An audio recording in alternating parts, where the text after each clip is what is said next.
हमारे व्यस्त जीवन में ईश्वर की आवाज़, प्रार्थना हमारे लिए ऑक्सीजन की तरह है। और जब हमें लगातार ऑक्सीजन ना मिले तो हम घुटन अनुभव करते हैं। बहुत सारे लोग, बहुत सारे परिवार, बहुत सारे मसीही भी बिना प्रार्थना के घुटन का अनुभव करते हैं, या बहुत सारे लोग बेहोशी का जीवन जी रहे हैं। 23वां सामान्य सप्ताह 10 सितंबर 2024 मंगलवार। पहला पाठ कुरिन्थियों के नाम संत पौलुस का पहला पत्र अध्याय 6 पद संख्याएं 1 से 11 तक और संत लूकस का सुसमाचार अध्याय 6 पद संख्याएं 12 से 19 तक। अगर हमारे शरीर को खाना और पानी नहीं मिलता तो हमारा शरीर भूख और प्यास से तड़प उठता है और हम मुरझाने लगते हैं। जब हमारे मन को विचार और ज्ञान नहीं मिलता तो मन व्याकुल होता है, और जब हमारी आत्मा को प्रेम नहीं मिलता, ईश्वर नहीं मिलता, सत्य नहीं मिलता, तो वह आत्मा के बिना रोती है।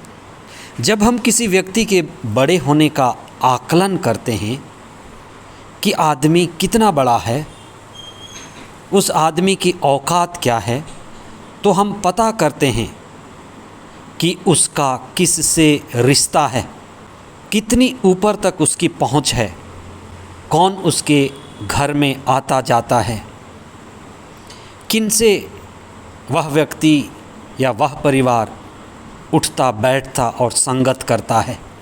आज का सुसमाचार हमारे असली औकात का आकलन करता है। आध्यात्म में प्रार्थना रिश्ता है और आध्यात्मिक व्यक्ति प्रार्थना में बैठता है, मौन होकर बैठता है, सृष्टिकर्ता की गोद में बैठता है, ईश्वर की संगत करता है, सत्य की खोज करता है, प्रेम में डूबता है।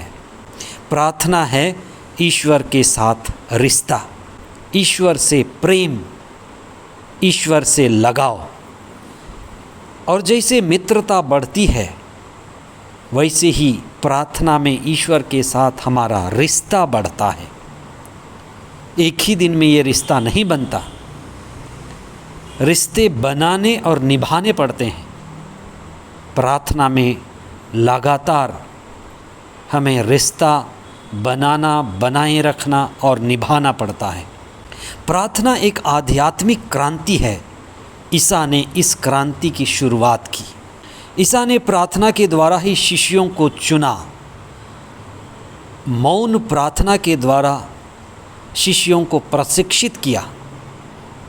बड़े आश्चर्य की बात है कि ईसा ने अपने शिष्यों को तब तक प्रार्थना नहीं सिखाया जब तक शिष्यों ने उनसे अनुरोध नहीं किया। शिष्यों ने ईसा को देखा, नज़दीक से देखा, उनके जीवन को अवलोकन किया कि ये सुबह सुबह उठकर क्या करते हैं, कहाँ जाते हैं, देर रात को क्या करते हैं, कहाँ जाते हैं, इनमें इतनी प्रज्ञा कहाँ से है, इतना विवेक कहाँ से है। कोई प्रशिक्षण नहीं पाया है। इतनी शक्ति कैसे इकट्ठी है कि बहुत सारे लोग चंगाई पाते हैं। इतना त्याग कैसे कर पाते हैं, कहाँ से इतनी ऊर्जा आती है। उन्होंने अनुमान लगाया कि उनका प्रार्थनामय जीवन उनके इन सारे गुणों का प्रमाण है। इसीलिए उन्होंने प्रभु से निवेदन किया, प्रभु हमें प्रार्थना करना सिखाइए। वे तो कहना चाह रहे थे कि हम भी प्रज्ञावान, विवेकशील, शक्तिशाली और मजबूत होना चाहते हैं। आइए आध्यात्मिकता के मार्ग में बढ़ते हुए हम मौन होकर ईश्वर से जुड़ें और प्रार्थना करें। संतों की वाणी को, शास्त्रों की वाणी को पढ़ें, चिंतन करें, उनमें प्रेम और सत्य खोजें, पवित्र आत्मा का अनुभव करें और संचालित हों। प्रभु यीशु जिसने अपने शिष्यों को प्रार्थना करना सिखाया, हमें भी प्रार्थना करना सिखाए, न केवल आवाज़ में लेकिन मौन रहकर, प्रकृति के नज़दीक जाकर, सारी सृष्टि को देखते हुए हम ईश्वर की ऊर्जा को अनुभव करें। हर एक सांस में, हर एक धड़कन में, हर एक कदम में पवित्र आत्मा का अनुभव करें। हे पुनर्जीवित यीशु, हमें हमारे परिवार के लोगों को, जिनके साथ हम रहते हैं, हमारे समुदाय को प्रार्थना करना सिखाइए। आमीन।